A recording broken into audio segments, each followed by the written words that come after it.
ರಾಜ್ಯ ರಾಜಕೀಯ ಹೆಚ್ಚು ಕಡಿಮೆ ದೆಹಲಿಗೆ ಶಿಫ್ಟ್ ಆಗಿ 3 ದಿನ ಆಯಿತು. ಸಿದ್ದರಾಮಯ್ಯನವರು ರಾಹುಲ್ ಗಾಂಧಿ ಅವರನ್ನ ಭೇಟಿಯಾಗಿ ಸಚಿವ ಸಂಪುಟ ವಿಸ್ತರಣೆಗೆ ಅಥವಾ ಪುನರ್ರಚನೆಗೆ ಗ್ರೀನ್ ಸಿಗ್ನಲ್ ಪಡ್ಕೊಂಡು ಬಂದರು ಅಂತ ಒಂದು ಕಡೆ, ಆದರೆ ಮತ್ತೊಂದು ಕಡೆ ಉಪಮುಖ್ಯಮಂತ್ರಿ ಡಿ.ಕೆ. ಶಿವಕುಮಾರ್ ಕೂಡ ದೆಹಲಿಯಲ್ಲೇ ಠಿಕಾಣಿ ಹೂಡಿದ್ದಾರೆ. ಏನಾದರೂ ಮಾಡಿ ಸಂಪುಟ ಪುನರ್ರಚನೆಯನ್ನು ಮುಂದೂಡಬೇಕು ಅಂತಕ್ಕಂಥ ತಂತ್ರಗಾರಿಕೆಯನ್ನು ಮಾಡ್ತಾ ಇದ್ದಾರೆ. ಇವತ್ತು ಮತ್ತೆ ಸಿಎಂ ದೆಹಲಿ ಪ್ರವಾಸವನ್ನು ಕೈಗೊಳ್ತಾ ಇದ್ದಾರೆ. ಹಾಗಾದರೆ ಇವತ್ತೇ ಕ್ಲೈಮ್ಯಾಕ್ಸಾ ಅನ್ನುವಂತಹ ಪ್ರಶ್ನೆ.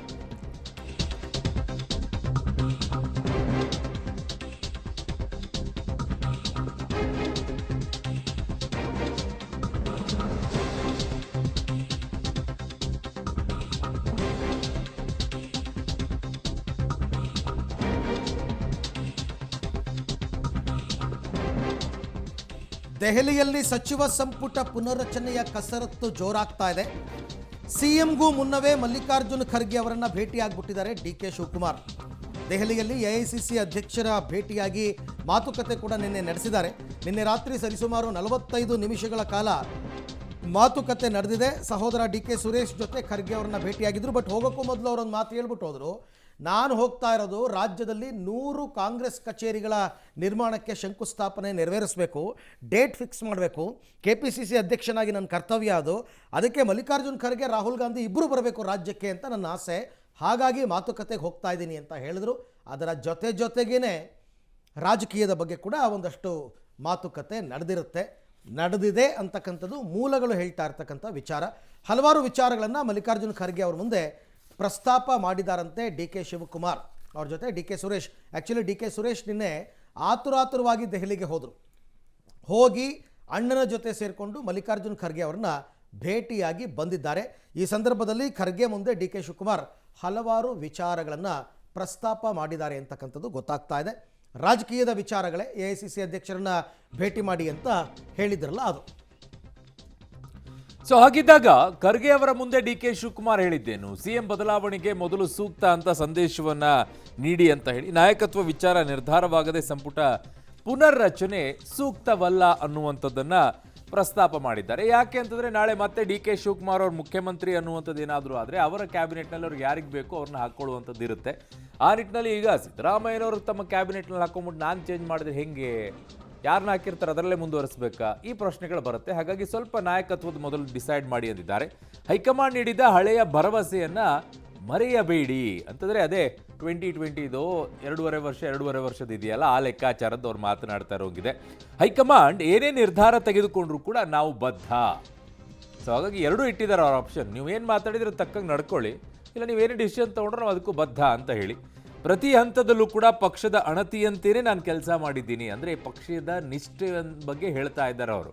ನಾನು ಇಷ್ಟು ವರ್ಷ ನೀವೇನು ಹೇಳಿದರೆ ಅದಕ್ಕೆ ತಕ್ಕಂಗೆ ಬಂದಿದ್ದೀನಿ, ಈಗಲೂ ಕೂಡ ಯಾವುದೇ ತೀರ್ಮಾನಕ್ಕೂ ಮುನ್ನ ಈ ಬಗ್ಗೆ ಯೋಚಿಸಿ ಅಂತ ಒಂದು ಆಪ್ಷನನ್ನು ಇಟ್ಟಂಗಿದೆ. ಎರಡೂ ರೀತಿಯಲ್ಲಿ ಗಾಳ ಹಾಕಿದ್ದಾರೆ. ನಾನು ಪಕ್ಷ ನಿಷ್ಠಾವಂತನಾಗಿ ಇಷ್ಟು ದಿನ ಏನು ಮಾಡ್ಕೊಂಡಿದ್ದೀನಿ ಅದೂ ಇದೆ, ಇನ್ನೊಂದು ಕಡೆಗೆ ನೀವೇನು ಮಾತು ಕೊಟ್ಟಿದ್ದೀರಾ ನಿಮ್ಮ ಮಾತಿನ ರೀತಿಯಲ್ಲಿ ಕೊಟ್ಟ ಮಾತಿನಂತೆ ನಡೆದುಕೊಳ್ಳುವುದು ಹೇಳ್ತಾರಲ್ವ ಇಲ್ಲಿ, ಅದೇ ರೀತಿ ನೀವು ಏನು ಕೊಟ್ಟಿದ್ದೀರಿ ಮಾತು ಅದಕ್ಕೆ ತಕ್ಕಂಗೆ ನಡ್ಕೊಳ್ಳಿ ಅಂತ ಹೇಳಿ ಎರಡೂ ರೀತಿಯಲ್ಲೂ ಅಡಕತ್ರಿಯಲ್ಲಿ ಹೈಕಮಾಂಡನ್ನು ಬಂದಿದ್ದಾರೆ ಅಂತ ಕಾಣಿಸ್ತಾ ಇದೆ. ನೋಡೋಣ ಹೈಕಮಾಂಡ್ ಯಾವ ರೀತಿಯಾದಂಥ ತೀರ್ಮಾನವನ್ನು ತೆಗೆದುಕೊಳ್ಳುತ್ತೆ ಅಂತ.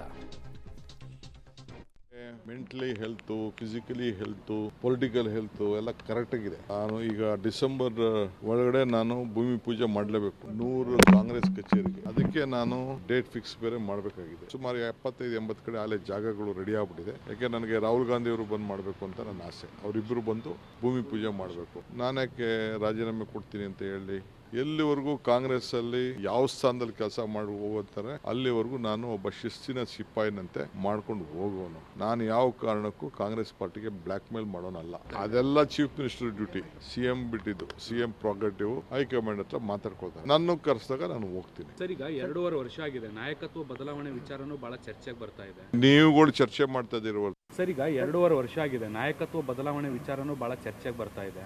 ನೀವು ಖರ್ಗೆ ಅವ್ರನ್ನ ಭೇಟಿಯಾದ ನ್ಯಾಚುರಲ್ ಜಸ್ಟಿಸ್ ಬಗ್ಗೆ ಏನಾದ್ರು ಮಾತಾಡಿದ್ರಿ? ನೀವುಗಳು ಚರ್ಚೆ ಮಾಡ್ತಾ ಇದ್ದೀರ ಹೊರತು ನನ್ನಲ್ಲಿ, ಸಿದ್ದರಾಮಯ್ಯನವರಲ್ಲಿ, ಹೈಕಮಾಂಡ್ ಅಲ್ಲಿ ಎಲ್ಲೂ ಚರ್ಚೆ ಇಲ್ಲ. ಸರ್, ಈಗ 2.5 ವರ್ಷ ಆಗಿದೆ, ನಾಯಕತ್ವ ಬದಲಾವಣೆ ವಿಚಾರನೂ ಬಹಳ ಚರ್ಚೆಗೆ ಬರ್ತಾ ಇದೆ. ನೀವು ಖರ್ಗೆ ಅವ್ರನ್ನ ಭೇಟಿಯಾದ ನ್ಯಾಚುರಲ್ ಜಸ್ಟಿಸ್ ಬಗ್ಗೆ ಏನಾದ್ರು ಮಾತಾಡಿದ್ರಿ? ನೀವುಗಳು ಚರ್ಚೆ ಮಾಡ್ತಾ ಇದ್ದೀರ ಹೊರತು ನನ್ನಲ್ಲಿ, ಸಿದ್ದರಾಮಯ್ಯನವರಲ್ಲಿ, ಹೈಕಮಾಂಡ್ ಅಲ್ಲಿ ಎಲ್ಲೂ ಚರ್ಚೆ ಇಲ್ಲ. ಸರ್, ಈಗ 2.5 ವರ್ಷ ಆಗಿದೆ, ನಾಯಕತ್ವ ಬದಲಾವಣೆ ವಿಚಾರನೂ ಭಾಳ ಚರ್ಚೆಗೆ ಬರ್ತಾ ಇದೆ. ನೀವು ಓಕೆ, ನನ್ನ ಸಹೋದ್ಯೋಗಿ ದೆಹಲಿಯ ಪ್ರತಿನಿಧಿ ಶಬೀರ್ ನಿಡಗುಂದಿ ನನ್ನ ಸಂಪರ್ಕಕ್ಕೆ ಸಿಗ್ತಾ ಇದ್ದಾರೆ ಈಗ. Shabbir, good morning. ಈ ವಿಚಾರದಲ್ಲಿ ಈಗ ನೋಡೋದಾದ್ರೆ ಬಹಳ ಚರ್ಚೆಗೆಡೆ ಮಾಡಿಕೊಡೋದು, ಈ ಒಳಗೊಳಗೆ ಇವರೆಲ್ಲ ಏನೇನು ಎರಡೂವರೆ ವರ್ಷದ ಏನೇನು ಮಾತನಾಡ್ತಾರೆ, ಕಾಂಗ್ರೆಸ್ ವಲಯದಲ್ಲಿ ಏನಿದೆ ಅನ್ನೋದೆಲ್ಲ ಗೊತ್ತು. ಆದರೆ ನೀವು ಪ್ರಶ್ನೆಯನ್ನು ಕೇಳಿದಾಗ ಮಾತ್ರ ನೀವು ಮಾಧ್ಯಮದವರು ಅಂತ ಹೇಳ್ತಾರೆ. ಅಂದರೆ ಅವರು ಒಳಗಡೆಗೆ ಪಾಪ ಆಸೆ, ಹೊರಗಡೆಗೆ ತೋರಿಸ್ಕೊಳ್ಳೋಕ್ಕಾಗ್ತಿಲ್ಲ, ಒಂಥರ ಇಕ್ಕಟ್ಟಲ್ಲಿ ಸಿಕ್ಕೊಂಡು ವಿಲ ಅಂತ ಒದ್ದಾಡೋ ಪರಿಸ್ಥಿತಿಯಲ್ಲಿ ಮಾನ್ಯ ಉಪಮುಖ್ಯಮಂತ್ರಿಗಳು ಬಂದು ತಲುಪ್ಬಿಟ್ರಾ ಅಂತ. ನೋಡಿ, ಒಳಗಡೆ ಮುಖ್ಯಮಂತ್ರಿ ಆಗೋ ಆಸೆ ಇದ್ರೂ ಕೂಡ ಬಹಿರಂಗವಾಗಿ ಅದನ್ನೆಲ್ಲೂ ಕೂಡ ವ್ಯಕ್ತಪಡಿಸದೇ ಇರುವಂಥ ಅನಿವಾರ್ಯತೆ ಸೃಷ್ಟಿಯಾಗಿರುವಂಥದ್ದು. ಯಾಕೆ ಅಂದರೆ ಒಂದು ವೇಳೆ ಬಹಿರಂಗವಾಗಿ ವ್ಯಕ್ತಪಡಿಸಿದರೆ ಮುಂದೆ ಅವಕಾಶ ಸಿಗುತ್ತೋ ಇಲ್ವೋ ಅನ್ನುವಂತಹ ಒಂದು ಆತಂಕ ಕೂಡ ಇದೆ. ಈ ನಡುವೆ CM ಸಿದ್ದರಾಮಯ್ಯ ಅವರು ಸಚಿವ ಸಂಪುಟ ಪುನರ್ರಚನೆ ಮಾಡೋ ಮೂಲಕ ಮತ್ತಷ್ಟು ದಿನಗಳ ಕಾಲ CM ಸ್ಥಾನದಲ್ಲಿ ಮುಂದುವರಿಬೇಕು ಅನ್ನುವಂತಹ ಲೆಕ್ಕಾಚಾರವನ್ನು ಮಾಡಿದ್ದಾರೆ. ಹೀಗಾಗಿ ಹೈಕಮಾಂಡ್ ಮುಂದೆ ಹೊಸ ದಾಳವನ್ನು ಕೂಡ ಉರುಳಿಸಿದ್ದಾರೆ. ಸೊ ಈಗ ರಾಹುಲ್ ಗಾಂಧಿ ಅವರು ಖರ್ಗೆ ಅವರ ಜೊತೆಗೆ ಮಾತುಕತೆ ನಡೆಸಿ ಅನ್ನುವಂಥ ನಿಟ್ಟಿನಲ್ಲಿ ಸೂಚನೆಯನ್ನು ಕೂಡ ಕೊಟ್ಟಿದ್ದಾರೆ. ಸೊ ಈ ಸೂಚನೆ ಬೆನ್ನಲ್ಲೇ ಇವತ್ತು CM ಸಿದ್ದರಾಮಯ್ಯ ಅವರು ಮತ್ತೆ ದೆಹಲಿಗೆ ವಾಪಸ್ ಆಗ್ತಾ ಇದ್ದಾರೆ. ಮತ್ತೆ ಅವರು ಖರ್ಗೆ ಅವ್ರನ್ನ ಕೂಡ ಭೇಟಿಯಾಗಿ ಮಾತುಕತೆಯನ್ನು ನಡೆಸಬಹುದು. ಸೊ ಈ ಗ್ಯಾಪಲ್ಲಿ ಈಗ DK ಶಿವಕುಮಾರ್ ಅವರು AICC ಅಧ್ಯಕ್ಷ ಮಲ್ಲಿಕಾರ್ಜುನ್ ಖರ್ಗೆ ಅವರನ್ನ ಭೇಟಿಯಾಗಿ ಮಾತುಕತೆಯನ್ನು ಕೂಡ ನಡೆಸಿದ್ದಾರೆ. DK ಸುರೇಶ್ ಕೂಡ ಜೊತೆಗಿದ್ರು. ಒಟ್ಟು 45 ನಿಮಿಷಗಳ ಕಾಲ ಸುದೀರ್ಘವಾಗಿ ಮಾತುಕತೆಯನ್ನು ನಡೆಸಿದ್ದಾರೆ. ಮೇಲ್ನೋಟಕ್ಕೆ ಅವರು 100 ಕಾಂಗ್ರೆಸ್ ಕಚೇರಿಗಳ ನಿರ್ಮಾಣ ಏನಾಗ್ತದೆ ಅದರ ಶಂಕುಸ್ಥಾಪನೆಗೆ ದಿನಾಂಕವನ್ನು ನಿಗದಿ ಮಾಡಕ್ಕೆ ಹೋಗಿದ್ದೆ ಅಂತ ಹೇಳ್ತಿದ್ದಾರೆ. ಆದರೆ ಇದರ ಜೊತೆಗೆ ಸಾಕಷ್ಟು ರಾಜಕೀಯ ವಿದ್ಯಮಾನಗಳ ಬಗ್ಗೆ ಕೂಡ ಚರ್ಚೆಗಳಾಗಿರುವಂಥದ್ದು. ಮುಖ್ಯವಾಗಿ ಕ್ಯಾಬಿನೆಟ್ ಪುನರಚನೆ ವಿಚಾರಕ್ಕೆ ಸಂಬಂಧಪಟ್ಟಂತೆ ಕೂಡ ಚರ್ಚೆಗಳಾಗಿದ್ದಾವೆ. ನಾಯಕತ್ವ ಬದಲಾವಣೆ ಅಥವಾ CM ಬದಲಾವಣೆ ವಿಚಾರಕ್ಕೆ ಸಂಬಂಧಪಟ್ಟಂತೆ ಒಂದು ಸೂಕ್ತವಾದಂಥ ನಿರ್ಧಾರವನ್ನು ತೆಗೆದುಕೊಳ್ಬೇಕು ಮತ್ತು ಒಂದು ಸ್ಪಷ್ಟವಾದಂತಹ ಸಂದೇಶವನ್ನು ರವಾನೆ ಮಾಡಬೇಕು. ಅದಾದ ಬಳಿಕ ಅಷ್ಟೇ ಸಂಪುಟ ಪುನರ್ರಚನೆ ಮಾಡಿದರೆ ಒಳ್ಳೆಯದು, ಇಲ್ಲಾಂದರೆ ಮತ್ತೆ ಗೊಂದಲದ ವಾತಾವರಣ ನಿರ್ಮಾಣ ಆಗುತ್ತೆ. ಸೊ ಹೈಕಮಾಂಡ್ ಈ ಹಿಂದೆ ಏನು ಭರವಸೆಯನ್ನು ಕೊಟ್ಟಿತ್ತು ಅದನ್ನು ಮತ್ತೊಮ್ಮೆ ನೆನಪಿಸ್ಕೊಳ್ಬೇಕು ಅನ್ನುವಂಥ ನಿಟ್ಟಿನಲ್ಲಿ DK ಶಿವಕುಮಾರ್ ಅವರು ಮನವಿಯನ್ನು ಮಾಡಿಕೊಂಡಿರುವಂಥದ್ದು. ಈ ಮೂಲಕ ಮೊದಲು ಸರ್ಕಾರ ರಚನೆ ಆಗುವಂಥ ಸಂದರ್ಭದಲ್ಲಿ ಹೈಕಮಾಂಡ್ ಮಟ್ಟದಲ್ಲಿ ಏನು ಮಾತುಕತೆಯಾಗಿತ್ತು ಅನ್ನುವಂಥದ್ದನ್ನ ಮತ್ತೊಮ್ಮೆ ನೆನಪಿಸುವಂಥ ಪ್ರಯತ್ನಗಳನ್ನು ಕೂಡ ಮಾಡ್ತಾ ಇದ್ದಾರೆ. ಇದರ ಜೊತೆಗೆ KPCC ಅಧ್ಯಕ್ಷನಾಗಿ ಮತ್ತೆ ಪಕ್ಷದ ಕಾರ್ಯಕರ್ತನಾಗಿ ಪಕ್ಷ ಏನು ಹೇಳುತ್ತೋ ಅದನ್ನು ಪ್ರತಿ ಹಂತದಲ್ಲೂ ಕೂಡ ಮಾಡ್ಕೊಂಡು ಬಂದಿದ್ದೀನಿ. ಪಕ್ಷ ಈ ಹಿಂದೆ ಯಾವ ಭರವಸೆಯನ್ನು ಕೊಟ್ಟಿತ್ತು ಅದರ ಅಣತಿ ಅಂತ ಕೂಡ ನಾನು ಕೆಲಸ ಮಾಡ್ಕೊಂಡು ಬಂದಿದ್ದೀನಿ. ಹೀಗಾಗಿ ನಾನು ನಿಷ್ಠೆಯಿಂದ ಕೆಲಸ ಮಾಡ್ತಾ ಇರುವಂಥ ಹಿನ್ನೆಲೆಯಲ್ಲಿ ನಮ್ಮನ್ನು ಕೂಡ ಕನ್ಸಿಡರ್ ಮಾಡಬೇಕು ಅನ್ನುವಂಥ ನಿಟ್ಟಿನಲ್ಲಿ ಅವರು ಮನವಿಯನ್ನು ಕೂಡ ಮಾಡ್ಕೊಂಡಿರುವಂಥದ್ದು. ಖರ್ಗೆ ಅವರು ಕೂಡ ನಾವು ಈ ಬಗ್ಗೆ ಚರ್ಚೆಯನ್ನು ಮಾಡ್ತೀವಿ ಅನ್ನುವಂತಹ ಭರವಸೆಯನ್ನು ಕೂಡ ಕೊಟ್ಟಿದ್ದಾರೆ. ಸೊ ಸಿದ್ದರಾಮಯ್ಯ ಅವರು ಬರೋಕ್ಕಿಂತ ಮುಂಚೆ ತಮ್ಮ ಪ್ರಸ್ತಾಪ ಏನು ಅಥವಾ ತಮ್ಮ ಅಭಿಪ್ರಾಯ ಏನು ಅನ್ನುವಂಥದ್ದನ್ನ ಖರ್ಗೆ ಅವರ ಮುಂದಿಡುವಂಥ ಕೆಲಸವನ್ನು DK ಶಿವಕುಮಾರ್ ಅವರು ಮಾಡಿದ್ದಾರೆ. ಅದಕ್ಕೆ ಮುಂದಿನ ಹಂತದಲ್ಲಿ ಪ್ರತಿಕ್ರಿಯೆ ಹೇಗೆ ಬರುತ್ತೆ ಅನ್ನುವಂಥದ್ದು ನೋಡಬೇಕು. CM ಸಿದ್ದರಾಮಯ್ಯ ಅವರ ಜೊತೆಗಿನ ಮಾತುಕತೆಯಲ್ಲಿ ಯಾವ ರೀತಿಯಾದಂಥ ಅಭಿಪ್ರಾಯಗಳು ವ್ಯಕ್ತ ಆಗುತ್ತೆ ಅನ್ನುವಂಥದ್ದನ್ನು ಕೂಡ ಕಾದು ನೋಡಬೇಕು. ಅದಾದ ಬಳಿಕ ಸಚಿವ ಸಂಪುಟ ಪುನರ್ರಚನೆ ಬಗ್ಗೆ ಹೈಕಮಾಂಡ್ನ ಅಭಿಪ್ರಾಯ ಏನಾಗಿರುತ್ತೆ ಅನ್ನುವಂಥದ್ರ ಬಗ್ಗೆ ಒಂದು ಸ್ಪಷ್ಟ ನಿಲುವು ಸಿಗುವ ಸಾಧ್ಯತೆಗಳಿದ್ದಾವೆ. ಅರುಣ್.